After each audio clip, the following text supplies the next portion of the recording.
আল্লাহ যেমন রব, কোনো মানুষকে যদি এরকম রবের সাথে সাদৃশ্য করে, আল্লাহ যেমন ইলাহ, এরকম আল্লাহকেও যদি সৃষ্টিকর্তা মনে করে, বা আল্লাহর গুণ কোনো মানুষের গুণের সাথে সাদৃশ্য বলে মনে করে, এই তিনটি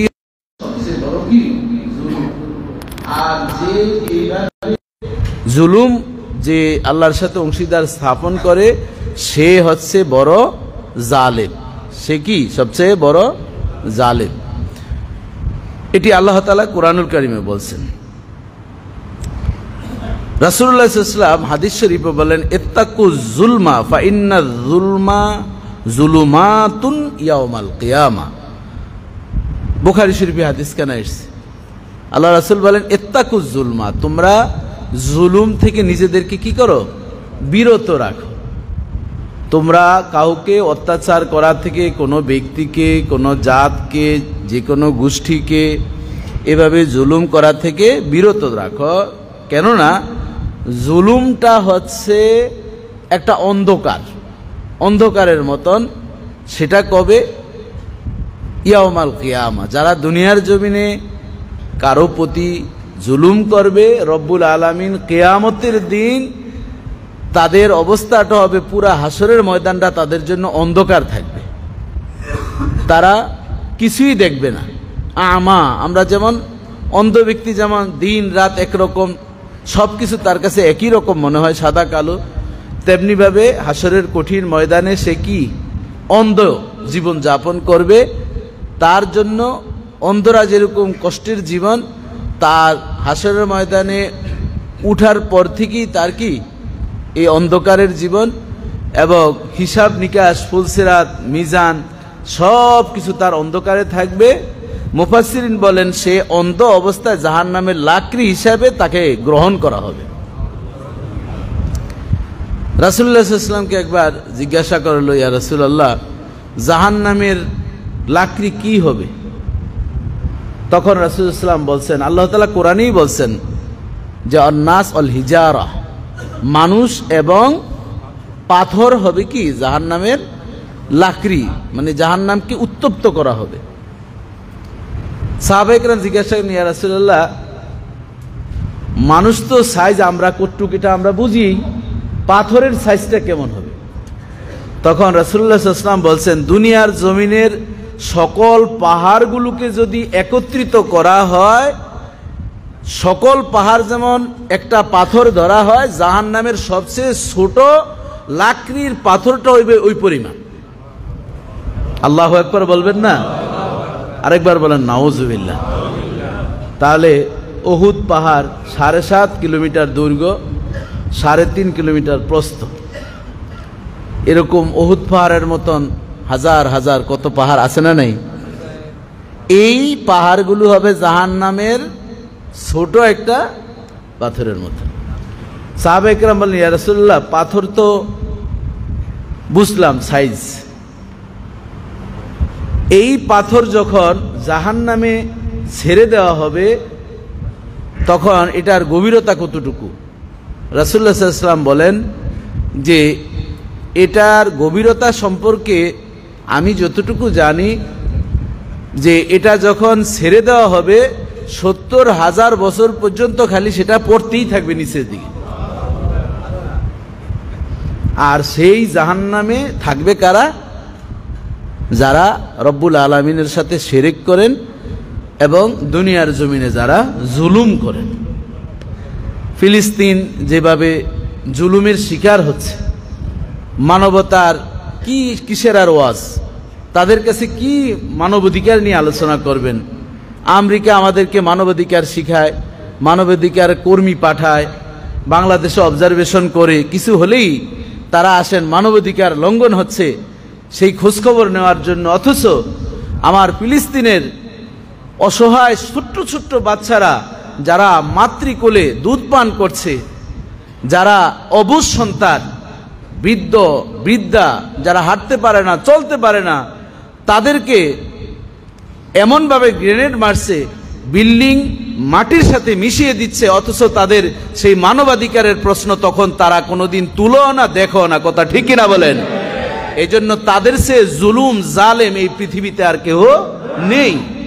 এই জন্য এই জালেমের প্রতিবাদ করার জন্য রাসূলুল্লাহ সাল্লাল্লাহু আলাইহি ওয়াসাল্লাম আমাদেরকে সেই কৌশল শিক্ষা দিয়েছেন।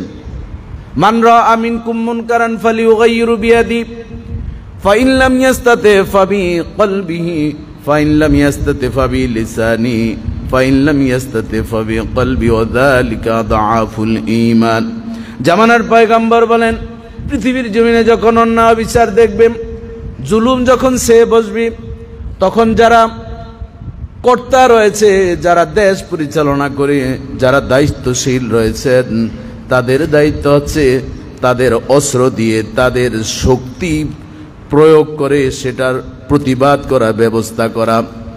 আর যদি সেরকম পর্যায়ে কেউ কর্মকর্তা দেশ পরিচালনার দায়িত্বে না থাকে, ওই ধরনের জালিমদেরকে শিক্ষা দেওয়ার জন্য তাদের যতটুকু মেধা রয়েছে, শিক্ষা রয়েছে, তার মাধ্যমে, যার লেখনির শক্তি আছে লেখনির মাধ্যমে, বলার শক্তি আছে বলার মাধ্যমে সেটা প্রতিবাদ করতে হবে, জবানের মাধ্যমে, লেখার মাধ্যমে।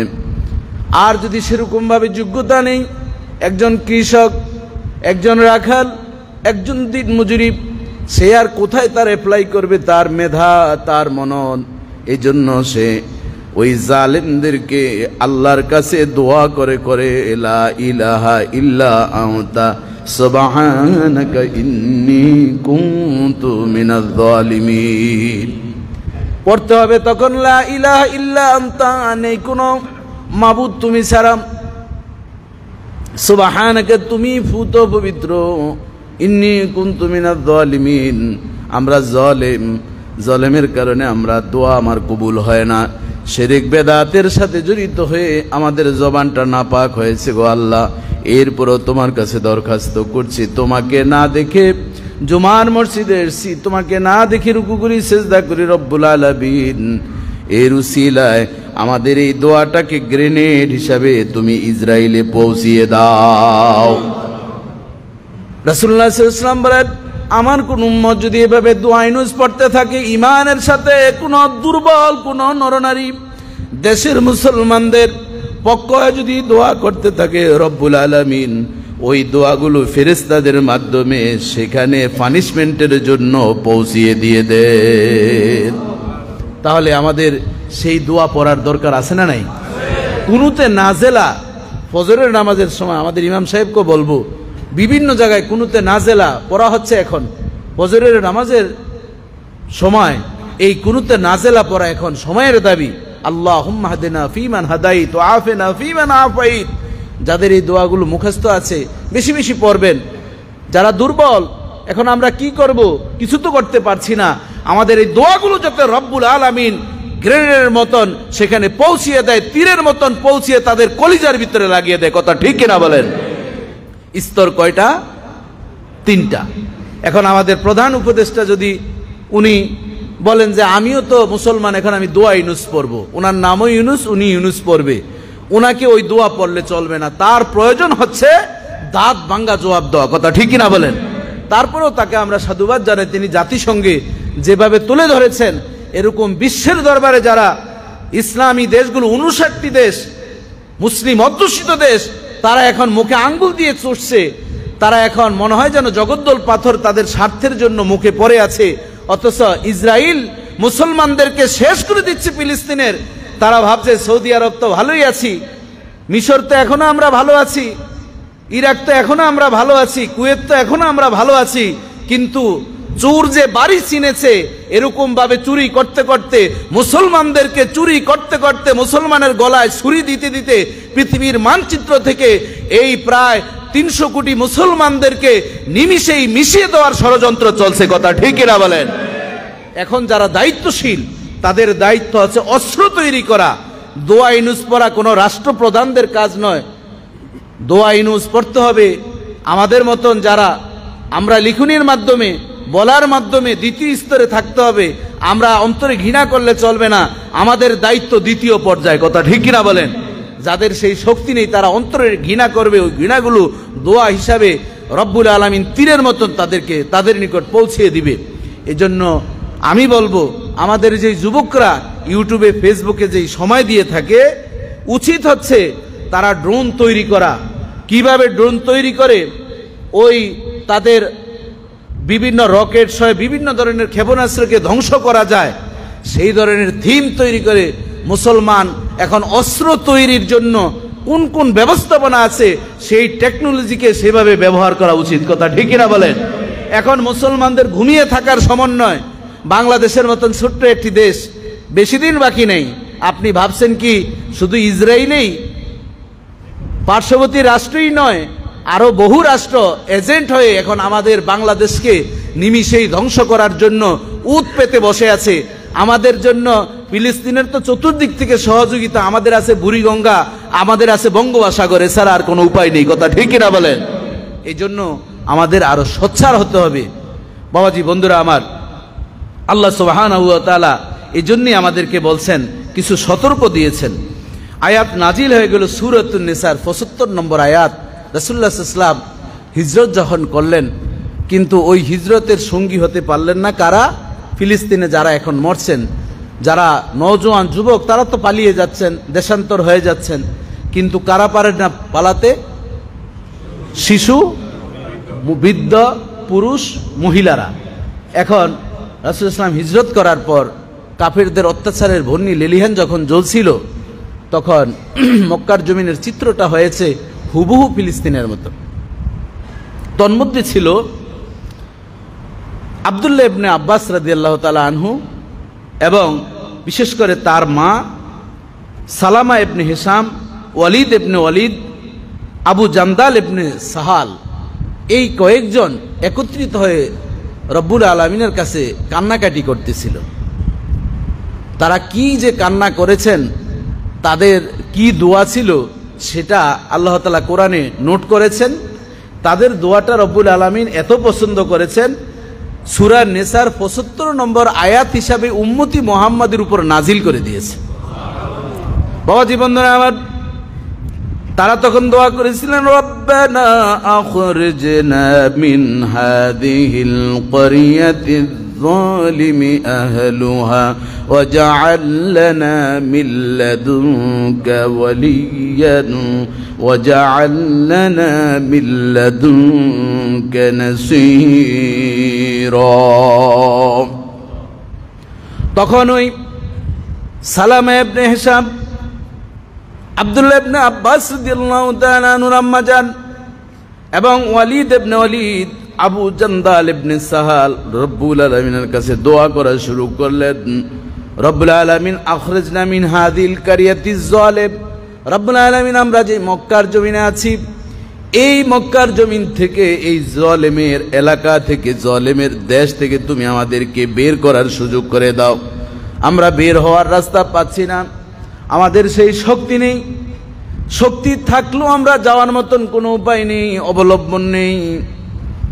ওয়াজআল লানা মিন লাদুনকা ওয়ালিয়্যান, আমাদেরকে আপনার পক্ষ থেকে বিশেষ কোনো অভিভাবক প্রেরণ করেন। ওয়াজআল লানা মিন লাদুনকা নাসীরা, আপনার পক্ষ থেকে আমাদের কাছে আপনি সাহায্যকারী প্রেরণ করেন। এই দোয়া যখন করছিলেন রব্বুল আলামিন, তখন কুরআনের আয়াত নাজিল করলেন, ওয়া লাকুম লা তুকাতিলুনা ফি সাবিলিল্লাহিল মুস্তাদআফিনা মিনার রিজালি ওয়ান নিসাই ওয়াল বিলদান। তোমাদের কি হলো? তোমরা কেন জিহাদের জন্য আল্লাহর রাস্তায় তোমরা বের হও না কাফেরদের বিরুদ্ধে? কি জন্য তোমরা বের হবে? মুস্তাদআফিনা মিনার রিজাল, বৃদ্ধরা রাস্তায় হাঁটতে পারে না, ঘর থেকে বের হতে পারে না, বিছানায় তারা কাতরাচ্ছে, আর আমি রবের কাছে তারা দোয়া চাচ্ছে সাহায্যের জন্য, অভিভাবকের জন্য। তোমাদের যাতে শক্তি রয়েছে ইমানদাররা, তোমরা কেন তাদের পক্ষ অবলম্বন করে কাফেরদের বিরুদ্ধে যুদ্ধের ঘোষণা দাও না? যুদ্ধ কেন তোমরা করো না? আর নিসায়, নারীরা হাঁটতে পারে না, প্রায় 650 কিলোর মতন রাস্তা তারা হেঁটে যাবে মক্কা থেকে মদিনায়, সেই শক্তি সামর্থ্য তাদের নেই। তাদের জন্য তোমরা কেন অভিভাবক হও না, সাহায্যকারী হও না? এবং ছোট্ট ছোট্ট বাচ্চারা রয়েছে, ওয়াল বিলদান, তারাও তো যেতে পারে না, তাদের জন্য কেন তোমরা রব্বুল আলামিনের পক্ষ থেকে কাফেরদের বিরুদ্ধে তোমরা স্লোগান দিয়ে রাস্তায় নামো না? ওই সব মানুষগুলো আর্তনাদ দিচ্ছে, আমি আল্লাহর পক্ষ থেকে তোমাদেরকে সাজেশন করলাম, মুজাহিদু ফিল্লাহি হাক্কা জিহাদি, এখন তোমরা জিহাদ করো, আল্লাহর রাস্তায় তোমরা নামো, তোমাদের জান মাল দিয়ে ফিলিস্তিনের মানুষদেরকে, গাজাকে রক্ষা করার জন্য জান মাল বুদ্ধিমত্তা দিয়ে তোমরা কেন ঝাঁপিয়ে পড়ো না? যদি ঝাঁপিয়ে না পড়ো তাহলে তোমরাও জালেমের অন্তর্ভুক্ত হয়ে যাবে। জোরে জোরে বলেন নাউযুবিল্লাহ। তাহলে আমরাও অন্যায় যে করে আর অন্যায় যে সহে কি একই ক্যাটাগরির অন্তর্ভুক্ত। একটা জমিনে কওমে লুতের মতন সমকাম শুরু হয়ে গেল। সমকাম যখন শুরু হয়ে গেল, সমকামিতার সেই এলাকাটাকে রব্বুল আলামিন জিব্রাইলকে পাঠিয়ে বললেন, ওই এলাকাটাকে নিমিষেই ধ্বংস করে দাও, পৃথিবীর জমিনে এর যাতে কোনো মানচিত্র আর থাকে না, কোনো চিহ্ন নিশানা যাতে না থাকে। জিব্রাইল আলাইহিস সালাম দেখলেন এক বুজুর্গ বড় আবেদ সারা রাত সেজদায় পড়ে থাকে, এত ইবাদত করে। রব্বুল আলামিনের কাছে গিয়ে বলল, বনি ইসরাইলের এই আবেদ এভাবে ইবাদত করে, আল্লাহ কিভাবে আমি জমিনটাকে মিশিয়ে দেই? ওনার ইবাদত দেখে আমারও খুব মায়া লেগেছে। রব্বুল আলামিন বললেন, তুমি আগে ওনার জমিনটাকে তাকে ছয় উল্টিয়ে দাও, তারপর ওদেরকে দিও। জিবরাইল আলাইহিস সালাম অবাক হয়ে বলেন, আল্লাহ আপনার সেজদা থেকে সে কখনো নিরাশ হয় না, আপনাকে আল্লাহ ডাকা থেকে তার জিহ্বা কখনো অলস হয় না। রুকু এবং সেজদা এসে পড়ে থাকে ঘন্টার পর ঘন্টা, তাকে কেন আগে উল্টিয়ে দিব? রব্বুল আলামিন জিবরাইলকে বলল, অন্যায় যারা করছিল সে অন্যায়কে বারণ করে না, অন্যায়কে নিষেধ করে না, নিজে নিজে আমাকে খুশি করার জন্য চেষ্টা করছে, এজন্য তাকে সই ওই জমিনটাকে তুমি মাটির সাথে মিশিয়ে দাও। আল্লাহু আকবার বলেন, আরেকবার নাউজুবিল্লাহ বলেন। আমি যে আপনাদেরকে কয়েক জুমা বলছিলাম মনে আছে, এই শ্যামলী এলাকায় কিছু হোটেলে দেহ ব্যবসা তখন চলছিল, এখন কি অবস্থা? এখনো আছে? তাহলে দেখেন, আমরা ভাবলাম যে দেশ দ্বিতীয়বার স্বাধীন হয়েছে, হয়তো থাকবে না, কিন্তু এখন কারা করে? এখন কাকে দোষ দিবেন? তাহলে যারা অন্যায় সহে, যারা কোনোভাবে সুযোগ দিচ্ছে এই ধরনের অনৈতিক কাজ, ব্যভিচার, পৃথিবীর ভিতরে এর চেয়ে নিকৃষ্ট কাজ আর কি হতে পারে? আর কি নিকৃষ্ট কাজ আছে যেটি কুকুর রাস্তায় ঘাটে করে থাকে? নির্লজ্জ কাজ। যারা এই অন্যায় করছে, যারা অন্যায় সহযোগিতা করছে, যারা এই টাকা থেকে বেনিফিট পাচ্ছে, তারা উভয়ই একই, যেই বিল্ডিং এ করা হচ্ছে ওই বিল্ডিং সহ জমিনের সাথে মিশে যাওয়া সময়ের দাবি। কথা ঠিক কিনা বলেন? কারণ রাসূলুল্লাহ সাল্লাল্লাহু আলাইহি ওয়াসাল্লাম এই বিষয় সম্পর্কে আমাদেরকে সাজেশন করেছেন, অন্যায় যে করে আর অন্যায় যে সহে তাদের একই বিধান। জিবরাইল আলাইহিস সালামকে বনি ইসরাইলের এত বড় আবেদ, ওই জামানায় উনার চেয়ে বড় বুজুর্গ আর কেউ ছিল না, অথচ তাকেও জমিনের সাথে মিশিয়ে দেওয়া হয়েছে। এজন্য বড় ভয় পাচ্ছি, কখন যেন জমিনের ধস নেমে যায়। ভূমিকম্প যেভাবে বাড়ছে, আপনি আমি তখন শুধু আফসোস করব, শুধু আফসোস করব, শুধু আফসোস করব। কিন্তু আইনাল মাফার, কোথায় পালাবো? পালানের জায়গা খুঁজে পাওয়া যাবে না। সেদিন সব মানুষ বলতে থাকবে, ইয়াউমাইজিদ ইয়াকুলুন নাস ইজা জুলজিলাতিল আরদু জিলজালাহা ওয়া আখরাজাতিল আরদু আথকালাহা ওয়া ক্বালাল ইনসানু মা লাহা ইয়াউমাইদিন তুহাদ্দিসু আখবারাহা। সেদিন মানুষ বলতে থাকবে, জমিন যখন কম্পন শুরু হয়ে যাবে, বিল্ডিং একটার পর একটা যখন পড়তে থাকবে, কিছুদিন আগে হয়েছে কি হয় নাই, বিশাল অট্টালিকা ভবন, সাথে সাথে দেখা গেল মনে হয় যেন ওই যে বালির ঘর আমরা যেমনি ভাবে বানিয়েছি, বালির ঘরের মতন জমিনের সাথে মিশে গিয়েছে। কথা ঠিক কিনা বলেন? মানুষ বলতে থাকবে ওয়াকালাল ইনসানু মা লাহা, মানুষ বলবে কি হলো রে, বিল্ডিংটা কেন পড়ে যাচ্ছে, জমিন কেন ডুবে যাচ্ছে, জমিন কেন নিচের দিকে চলে যাচ্ছে লিফটের মতন। জমিনের যা যা গোপন জিনিস রয়েছে সব বের হয়ে যাবে, জমিন সব প্রকাশ করে দিবে। আমার মধ্যে সে স্বর্ণ গয়না রেখেছে, এই জমিনের ভিতরে সে অনৈতিক কাজ করেছে, জমিন ও জবান খুলে যাবে সেদিন। বাবাজি বন্ধুরা আমার, ওই বুজুর্গ দুনিয়ার জমিন থেকে বিদায় নিলাম, ওই জমিনটাকে মিশিয়ে দেওয়া হলো, ওই জমিনটা এখনো সেখানে কোনো ফসল হয় না, সেখানে কোনো পশু পাখি বসবাস করতে পারে না। এখনো যারা যায় সেখান থেকে একটা দুর্গন্ধের ফ্লেভার পেতে থাকে। জোরে জোরে বলেন নাউযুবিল্লাহ। বাবাজি বন্ধুরা আমার, এই যে ইসরায়েল ধ্বংস হবে, ফিলিস্তিন বিজয় হবে, রাসূলুল্লাহ সাল্লাল্লাহু আলাইহি ওয়াসাল্লাম 50-এর উপর হাদিস রয়েছে। সেই সময়টা আমাদের অপেক্ষা করতে হবে। সেই সময়টা পাওয়ার জন্য আমাদের কিছু করণীয় আছে না নাই? শুধুমাত্র দেখব, বসে বসে শুধুমাত্র তামসা দেখব, আর শুধুমাত্র চায়ের দোকানে গরম করব, কথা বলে বলে ওটা দোষ ধরব, ইরান এটা করেছে, লেবানন এটা করেছে, অমুক দেশ স্বার্থের জন্য চুপ করে বসে আছে। আমরা ছোট্ট পরিসরও আমাদের কিছু করার দরকার আছে না নাই? মানববন্ধন আমরা করছি, মিছিল আমরা করছি, এটাও একটা প্রতিবাদের ভাষা, কিন্তু এটুকের ভিতরে থাকলে কি চলবে না? আরো কিছু করণীয় আছে না নাই? আমরা আজকে জুমার পর আমাদের আশেপাশের সকল মসজিদ থেকে মিছিল আসবে। আমরা যতটুকু পারি, ইব্রাহিম আলাইহিস সালামকে যখন অগ্নিকুণ্ডে নিক্ষেপ করা হলো, একটা ব্যাঙ লাফ দিয়ে আসলো। জিব্রাইল ব্যাঙটাকে জিজ্ঞাসা করলো, তুই লাফিয়ে কোথায় যাচ্ছিস? আমি একটু শিশি করব অগ্নিকুণ্ডে। তোর শিশি দিয়ে কি আগুন নিববে? আমি আল্লাহকে বলবো, আল্লাহ আমি ইব্রাহিমের পক্ষের। সুবহানাল্লাহ বলবেন না? আমি কার পক্ষে? আমি ইব্রাহিমের পক্ষে, আমি নমরুদের পক্ষে নয়। আজকে আমরা শ্যামলী শাহী মসজিদের মুসল্লিরা আল্লাহকে বুঝাবো, আল্লাহ আমাদের অস্ত্র নেই, যাওয়ার মতন ব্যবস্থা নেই। ফিলিস্তিনের মুসলমান গাজার মুসলমানদেরকে পৃথিবী থেকে মুছে ফেলেছে, বিল্ডিং গুলো গুড়িয়ে দিয়েছে, হাসপাতাল শেষ করে দিয়েছে, শিশু বাচ্চাগুলো পাখির মতন তারা মরে গিয়েছে।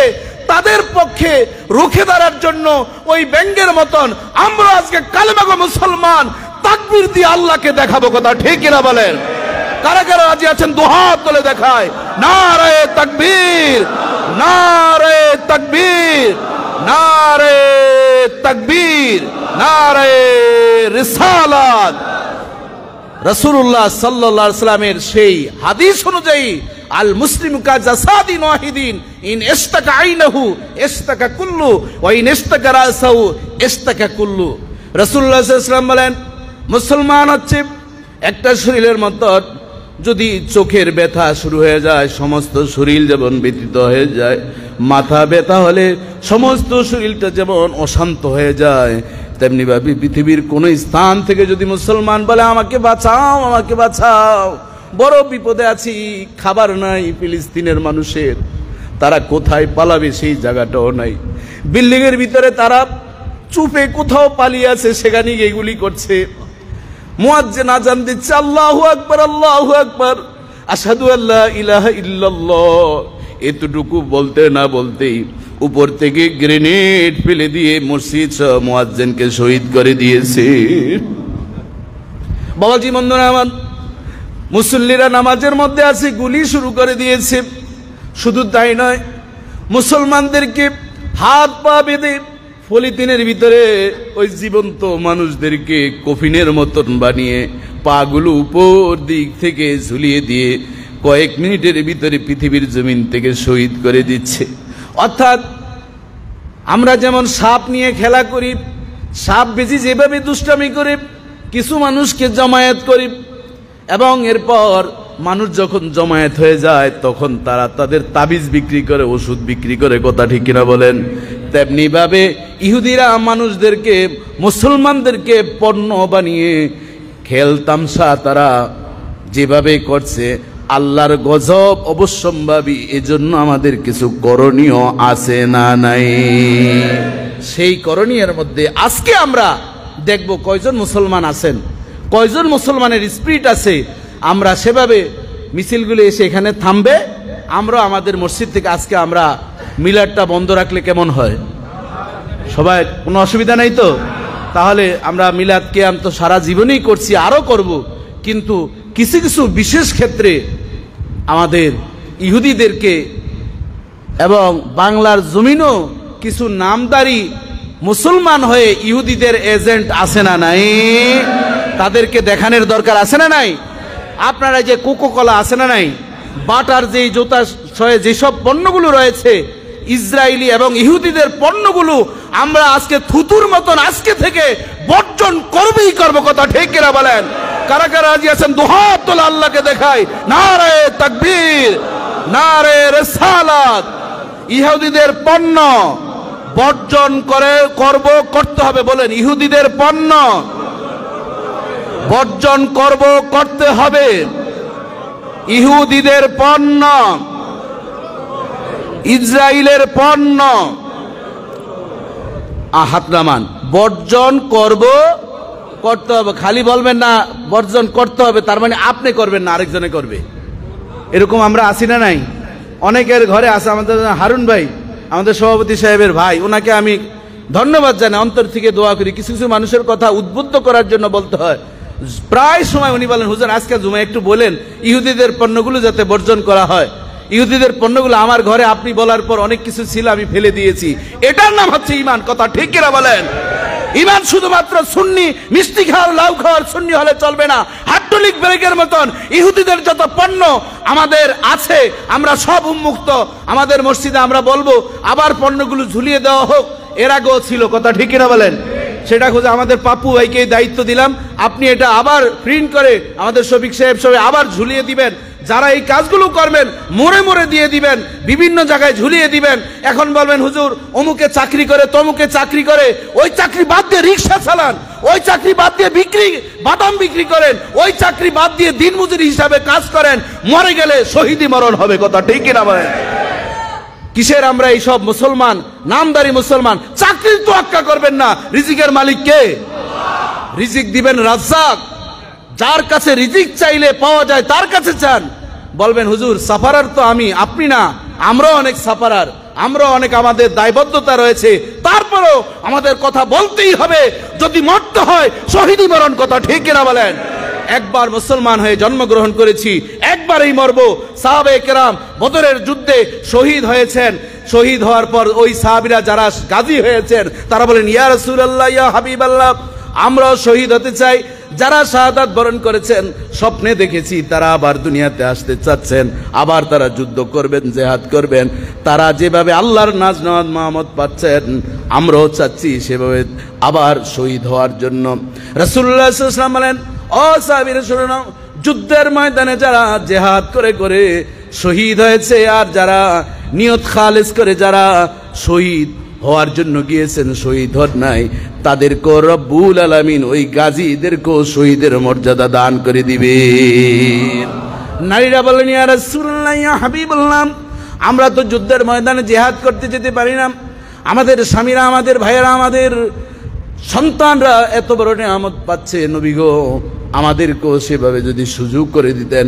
জামানার পয়গম্বর বললেন, ও সাহাবীদের স্ত্রীরা শুনে নাও, তোমরা ছোট্ট ছোট্ট বাচ্চাদেরকে এবং বিদ্যাদেরকে লালন পালন, স্বামীর সংসার দেখাশোনা করলে যুদ্ধের ময়দানে শহীদ হলে যেই সওয়াব হয় রব্বুল আলামিন তোমাদেরকে বাড়ি সামলানোর কারণে, ঘর সামলানোর কারণে সমপরিমাণ সওয়াব দান করে দিবে। ইসলাম নারীদেরকে সেভাবে মর্যাদা দিয়েছে। এজন্য আমরা বলবো, আমরা ফিলিস্তিন যেতে পারবো না, পারি না, কিন্তু আজকে আমরা মিছিলের মধ্যে দেখিয়ে দিব, যারা ওই ধরনের হলুদ সাংবাদিক রয়েছে তাদের চোখে আঙ্গুল দিয়ে আমরা দেখিয়ে দিব, বাংলার জমিনের মুসলমান তারা ভেঙ্গে গেল, মস্কে গেল, ভেঙ্গে যায় না, কথা ঠিক কিনা বলেন? আমরা মস্কে যাই, মন দুর্বল হয়ে যায়, কিন্তু বাংলাদেশে যদি সুযোগ থাকতো আমি বিশ্বাস করি লক্ষ লক্ষ যুবক তাদের জীবন দেওয়ার জন্য ফিলিস্তিনে ছুটে যেত, কথা ঠিক কিনা বলেন? এরকম একজন নয়, দুইজন নয়, আমি যদি আজকে আমাদের এই মসজিদে ঘোষণা দেই 100 যুবক দাঁড়িয়ে যাবে, আমি ডক্টর মোর্শেদ আলম সালিও ফিলিস্তিন যাওয়ার জন্য প্রস্তুত, বল আল্লাহু আকবার। আমি গত 2 দিন আগে আমার ঘরে বললাম যে কোনো সময় ফিলিস্তিনের যদি ডাক আসে সুযোগ আমি চলে যাব। আমার মেয়ে বলতেছে বাবা তাহলে আমাদের কি উপায় হবে? আমি বললাম তোমাদের উপায় আল্লাহই ব্যবস্থা করবে। এই ইমানি জজবা প্রত্যেক মুসলমানের থাকার দরকার, কথা ঠিক কিনা বলেন? অথচ আমরা অনেক সময় ঘাবড়িয়ে যাই, গেলে জানি কি হয়। আমাদের নেটের জগতে যাদের শক্তি আছে ওই নেটের জগতে ঢুকে তাদেরকে টাকা পাঠানোর এখনো ব্যবস্থা আছে না নাই? এজন্য আমাদের সেই সোর্সগুলো খুঁজতে হবে, কোন কোন ক্ষেত্রে কিভাবে আইটির মাধ্যমে কি সহযোগিতা করা যায় সেগুলো খোঁজা এখন সময়ের দাবি, কথা ঠিক না বলেন? যারা হ্যাক করছে বিভিন্ন ব্যাংক বা বিভিন্ন ডাকাতি করার জন্য, ওই ব্রেনটা আমরা ফিলিস্তিনের মুসলমানদেরকে রক্ষা করার জন্য, মুসলমানদেরকে রক্ষা করার জন্য ওই টেকনোলজিটা ব্যবহার করা দরকার। কারণ কথা ঠিকই না বলেন? এই জন্য বাবাজি বন্ধুরা আমার, এই বিষয়গুলো ক্লিয়ার করার জন্যই আমি আপনাদেরকে একটু উদ্বুদ্ধ করছি। রাসূল ইসলাম বলেন, আল মুসলিম আখুল মুসলিম লা ইয়াযলিমুহু ওয়া লা ইসলিমুহু। মুসলমান আরেক মুসলমানের ভাই, তারা জুলুম করবে না, বরং তাদের দায়িত্ব হচ্ছে এক মুসলমান আরেক মুসলমানকে শান্তি দিবে। আমরা যদি একটু রুখে দাঁড়াই, এই নেট দুনিয়া এখন এত বেশি আপগ্রেড হয়েছে, যদি সেই ফিলিস্তিনের মুসলমান দেখে আমরা তো মরে যাচ্ছি, কিছু ভাইয়েরা তো এখনো হুঙ্কার দেওয়ার মতন আছে, তাদেরও শান্তি হবে, আর যিনি শান্তি দিবেন তিনিও খুশি হবেন। কথা ঠিক কিনা বলেন? এই জন্য বাবাজি বন্ধুরা আমার, রাসূলুল্লাহ সাল্লাল্লাহু আলাইহি ওয়াসাল্লাম আরো ইরশাদ করেছেন মুসলিম শরীফের হাদিসে 2585 নম্বর হাদিস, আল মুমিনু লিল মুমিন কাল বুনিয়ান ইয়াসুদ্দু বাদাহু বাদান। মুমিনরা হচ্ছে কাল বুনিয়ান, একটা প্রাচীরের মতন, সীসাডালা প্রাচীর। ইয়াসুদ্দু বাদাহু বাদান, একজন আরেকজনের হাত ধরবেন, মরলে একসাথে মরবো। এটা থেকে শিক্ষা নিতে হবে পিঁপড়া থেকে। দেখবেন যখন বন্যা চলে আসে, পিঁপড়ারা একটা সার্কেলের মতন হয়ে যায়, একটা গ্লোবের মতন হয়ে যায়, গোল হয়ে যায়, অর্থাৎ প্রতি 21 সেকেন্ডে, কোয়ার্টার সেকেন্ডে তারা পোলট্রি খেতে থাকে, আর প্রত্যেকেরই প্রাণ বেঁচে যায়। ওই পিঁপড়া থেকে মুসলমানদের এখন ইউনিটি ইজ স্ট্রং, এটা আমাদের বোঝার দরকার। কথা ঠিক কিনা বলেন? বন্যার সময় পিঁপড়ার দলবদ্ধ চাকা দেখছেন আপনারা? দেখছেন তো? তাহলে কি এটার ওয়াজ বুঝানোর দরকার আছে? চাকা দেখে আপনারা শুধু মজা নিছেন আর ছবি উঠাইছেন এই বর্তমান যুগে, কিন্তু একবারও ভাবছেন ঘটনাটা কি ঘটতেছে? একটা পিঁপড়াও মারা যায় না সেখানে, প্রত্যেকটাই দেখবেন একটু পর পর পোলট্রি খাচ্ছে। হয়তো আপনার সেই সময় নেই দেখার, কিন্তু যারা দেখার, এই পিঁপড়া নিয়ে গবেষণা করেছেন, পিএইচডি করেছেন, বাংলাদেশে না এই পৃথিবীতে জীববিজ্ঞানের এই পিঁপড়ার উপরও ডিগ্রি করেছেন শতাধিক মানুষ। জোরে জোরে বলেন আল্লাহু আকবার। 4টি প্রাণীকে হত্যা করা নিষিদ্ধ। ওই যে ব্যাঙ যে পেশাব করছে, আল্লাহ রাসূল বলছে ওই ব্যাঙকে তোমরা যেখানে যত্রতত্র মারবে না। এবং আরেকটি হচ্ছে পিঁপড়া, এই পিঁপড়াকে মারা যাবে না। সুলাইমান আলাইহিস সালাম যাচ্ছেন, আল্লাহু আকবার, নবী রাস্তা দিয়ে আসছেন, ওই পিঁপড়াও নবীদেরকে চিনেছে।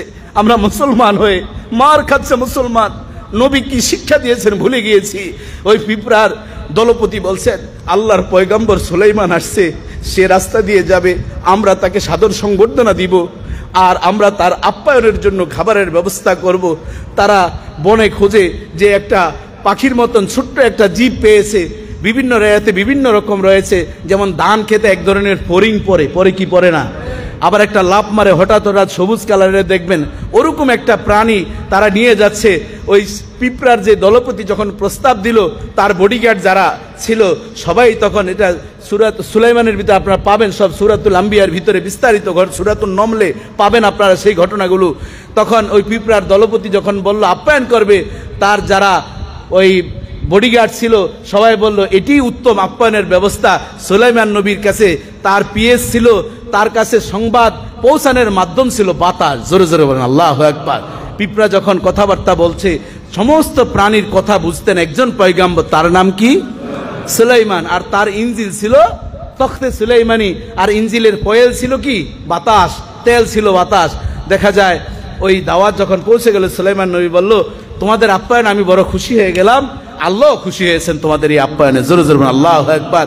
পয়গম্বরকে আপ্যায়ন করতে চেয়েছেন, এই জন্য আপ্যায়ন করা, মানুষদেরকে খাওয়ানো, এটি নবীওয়ালা কাজ। এই জন্য রাসূলুল্লাহ সাল্লাল্লাহু আলাইহি ওয়াসাল্লাম এই পিঁপড়াকে হত্যা করার ব্যাপারে খুব সাবধানতা অবলম্বন করবেন। দেখুন সুলাইমান নবী যখন এই কথা শুনলেন, সুলাইমান নবীর সাথে যেখানেই যেতেন দলবল হয়ে যাচ্ছেন। সুলাইমান নবী হঠাৎ বলল, তোমরা এই রাস্তা দিয়ে যখন যাচ্ছ তখন তোমরা দেখো তোমাদের পিঁপড়া তোমাদের পায়ের নিচে পড়ে কিনা, কোনো পিঁপড়া যাতে হতাহত না হয় এই বিষয়টি খেয়াল রাখবে। আপনারা আমরা দেখবেন অনেক সময় পিঁপড়ার যাচ্ছে, আমরা এক ডলা দিয়ে পিঁপড়াগুলো শেষ করে দেই, এটি কিন্তু ঠিক না। কোনো একটা প্রাণী উক্তুলিল মাজি কাবলাল ইজা, কোনো কষ্টদায়ক জিনিসকে হত্যা করবেন ধ্বংসন করার আগে। ধ্বংসন করা ব্যতীত কোনো ওই ধরনের ওই ছোটোখাটো পিঁপড়া টিপড়া এগুলো কি কোনো মানুষকে মারে, ধ্বংসন করে? এই জন্য সেই বিষয়গুলো আমাদের সতর্ক থাকতে হবে বাবাজি বন্ধুরা আমার। আরেকটা হচ্ছে মাকড়সা। ওই যে রাসূলুল্লাহ সাল্লাল্লাহু আলাইহি ওয়াসাল্লাম যখন কোথায় ঢুকলেন, গাড়ি সওয়ার বাসা বাঁধছে, বাসা বাঁধার কারণে আল্লাহ এত খুশি হয়েছেন, মাকড়সা বাসা বাঁধলো, বাসা বাঁধার কারণে আল্লাহ তাআলা সুযোগ করে দিলেন, মাকড়সাকে আল্লাহ তাআলা জান্নাতি মাকড়সা হিসেবে কবুল ও মঞ্জুর করে নিলেন। এবং আরো একটা মজার বিষয় আছে, লা তাহজান ইন্নাল্লাহা মা'ানা। কে বলছিলেন? ভুলে গেছেন আপনার এই ওয়াজ। গারে সাওয়ারে যখন আবু বকর রাদিয়াল্লাহু তাআলা বলছিলেন, আল্লাহ রাসূল আওয়াজ শোনা যাচ্ছে, কাফেররা তো ধরে ফেলবে, তখন তিনি বলছেন লা তাহজান ইন্নাল্লাহা মা'ানা, চিন্তা করবেন না আপনি, আমরা দুইজন না, আমাদের সাথে আছেন কে? তাহলে তৃতীয় জন কে? তাহলে ফিলিস্তিনও সেই আল্লাহ আছেন না নাই? গাজায় সে আল্লাহ আছেন না নাই? আমাদের সাথেও সে আল্লাহ আছেন না নাই? এই আয়াতের ব্যাখ্যায় মুফাসসিরিন বলেন, রাসূলুল্লাহ সাল্লাল্লাহু আলাইহি ওয়াসাল্লামকে যখন আবু বকর বলছিলেন যে আল্লাহ আমাদের সাথে আছেন, আল্লাহ আমাদেরকে রক্ষা করবেন, কিন্তু কাফেররা মনে হয় যেন মাকড়সার জাল খুলে বের হয়ে যাবেন, রাসূলুল্লাহ সাল্লাল্লাহু আলাইহি ওয়াসাল্লাম তখন আবু বকর রাদিয়াল্লাহু তাআলাকে ডাক দিয়ে বলেন, আবু বকর আপনি ডান দিকে একটু তাকান। আবু বকর বলেন, আমি যখন তাকালাম, আল্লাহে বিল্লাহে তাল্লাহে, আল্লাহর ওই কাবা ঘরের কসম করে বলছি, আমি তাকিয়ে দেখছি বিশাল একটা সমুদ্র, আর সমুদ্রের মধ্যে জাহাজ আমাদের জন্য অপেক্ষা করছে। যদি কাফিররা ঢুকে যেত, আমি আর আবু বকর ওই জাহাজে উঠে আল্লাহ আমাদেরকে জান্নাতের রাস্তায় পৌঁছিয়ে দিতেন। জবান খুলবেন আল্লাহু আকবার, আরো জবান খুলবেন আল্লাহু আকবার। তাহলে কি আল্লাহ তাআলা ওই গারে সাওয়ারের ভিতরে সমুদ্রের লিঙ্ক দিতে পারেন কি পারেন না? সেই জাহাজের ব্যবস্থা এখনো আছে না নাই? মুসলমান ভেঙ্গে গেলে চলবে না। আমরা আজকে মুসলমান দেখিয়ে দিব, ফিলিস্তিনের মুসলমানদের পক্ষে আমরা ছিলাম, আছি এবং থাকবো। কথা ঠিক কিনা বলেন? দোয়া মুনাজাত করে নামাজ শেষ হবে, কেউ আগ বাড়িয়ে যাবেন না, আমরা একত্রিত হয়ে এখান থেকে তাকবীর নিয়ে যাব। রাজি আছেন তো? পারবেন তো ইনশাল্লাহ? আজকে একটু দাওয়াত টত পরেই যান, এরপর সারসিনা দরবার হযরত পীর সাহেব হুজুরের পক্ষ থেকে বাইতুল মুকাররমের উত্তর গেট থেকে মিছিল হবে আনুষ্ঠানিকভাবে। যারা সেখানে যাওয়ার, সেখানে আপনারা যেতে পারবেন। আমিও চেষ্টা করব এই মিছিলের পর সেখানে যাওয়ার জন্য। আল্লাহ তাআলা আমাদেরকে এই আমলগুলো করার তৌফিক দান করুক।